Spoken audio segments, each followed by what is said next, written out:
औज़ुबिल्लाहिमिनश्शैतानिर्रजीम बिस्मिल्लाहिर्रहमानिर्रहीम। अस्सलाम वालेकुम व्यूवर्स, आज मैं लाई हूँ आपके लिए ईद स्पेशल सवैयाँ। सबसे पहले आपने पैन लेना है, उसमें 2 लीटर जो है वो दूध शामिल कर लेंगे, ठीक है। इसके साथ साथ मैं आपको ये कहती चलूँ कि आपने मेरे चैनल को ज़रूर सब्सक्राइब करना है, बेल आइकन को भी प्रेस करना है और वीडियो को एंड तक क्लास में देखिएगा।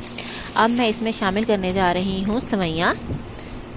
एक पैकेट जो है वो आपने सवैयाँ का लेना है और उसको अपने हाथों की मदद से जो है वो बारीक बारीक कर लेना है, क्योंकि दूसरी तरफ जो है वो हमने चूल्हे पर जो है दूध जो हमने लिया था 1 लीटर उसको बॉयल होने के लिए रख दिया है।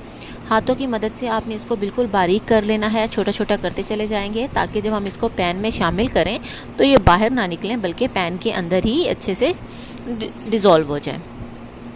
अब जो है वो एक मैं पैन ले रही हूँ जिसमें मैंने इसमें 2 से 3 चम्मच जो है वो देसी घी के शामिल कर दिए हैं। अब इसी घी में जो है वो मैं हल्का सा इन सवैयों को भून लूँगी, क्योंकि जब हम सवैयों को भूनते हैं तो इसकी जो खुशबू होती है वो बहुत अच्छी आती है और इसके अलावा जब हम इसको दूध में डालते हैं तो इसका टेस्ट भी बहुत ज़्यादा हमें अच्छा महसूस होता है।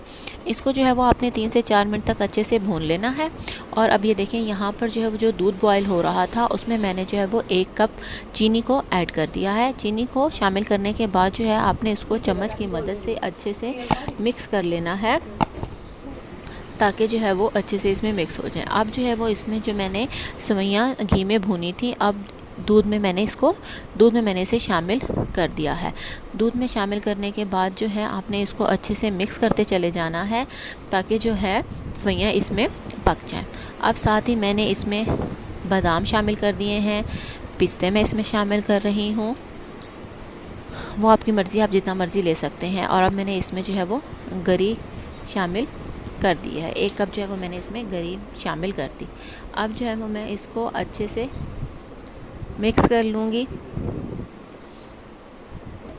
इस तरह, अच्छे से मिक्स करते जाएंगे जब तक कि दूध जो है वो इसमें खुश्क हो जाए। और फिर साथ ही आप इसमें खोए को ऐड कर लेंगे। ये देखें कि किस तरह जो है वो हमारे पास अच्छी हमें महसूस हो रही हैं। अब आपने एक बाउल लेना है और उसमें जो है वो इसको सर्व कर लेना है। जैसे ही आप इसको सर्व करेंगे ऊपर आप गार्निश के लिए जो है वो इसमें पिस्ता वगैरह और बादाम वगैरह भी गार्निश के लिए कर सकते हैं। और जैसे ही आपके घर में कोई मेहमान आए आप उनको जो है वो खाने के लिए इसको दे सकते हैं। साथ ही अगर आप चाहें तो आप बॉयल एग ले सकते हैं और बॉयल एग को कट करके वो भी आप इस पे शामिल कर सकते हैं गार्निश के तौर पर।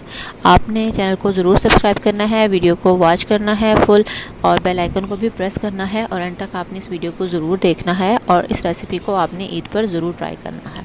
अब जो है मैंने इस पर बॉयल एग शामिल कर दी हैं, ठीक है। थैंक यू सो मच, अल्लाह हाफिज़।